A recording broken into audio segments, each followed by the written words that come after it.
90% of all adults with drug or alcohol problems started using before the age of 18 and half before the age of 15. Drug use challenges a person's self-control, leading to addiction. Well, the drugs change the way the mind works, okay? And it alters behavior. So when you're making choices and you're with friends or you're in the classroom, you don't think as clearly, you don't make the same kinds of decisions you would make if you weren't on the drugs because it alters the mind. Students are pressured into doing drugs because most of the time their friends or people they're hanging around are doing drugs and they want to feel accepted. And if they don't do them, they're feeling like their friends aren't going to like them anymore. But my thoughts are, and my suggestion would be, if your friends are pressuring you into doing drugs, they're not real friends. Friends shouldn't pressure you into doing the wrong thing.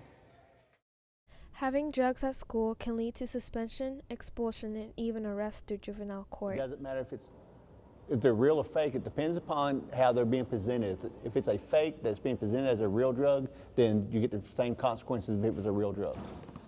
Drugs like marijuana can affect timing, movement, and coordination, which can harm athletic performance.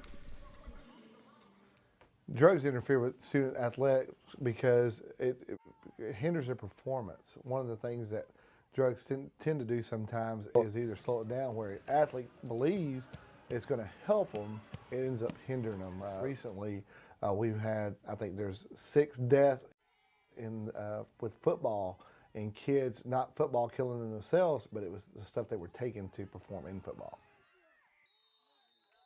Well, I play football, basketball, and baseball, and I don't think drugs is good for athletes because they'll make you go crazy and they'll make you quit sports.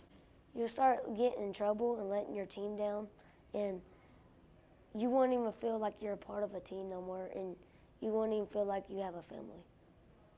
I run track and cross country, and I'm a dancer, and I choose to stay drug-free because if I didn't, I would not be able to do all these sports and become successful.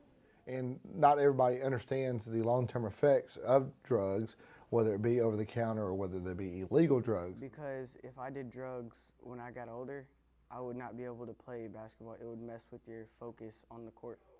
I believe that drugs would affect my life in a negative way, and I would not be able to accomplish many things in my future that I have planned. A 2014 survey shows a decrease in the use of drugs and alcohol by teens. With your future on the line, learn to respect yourself and be drug-free.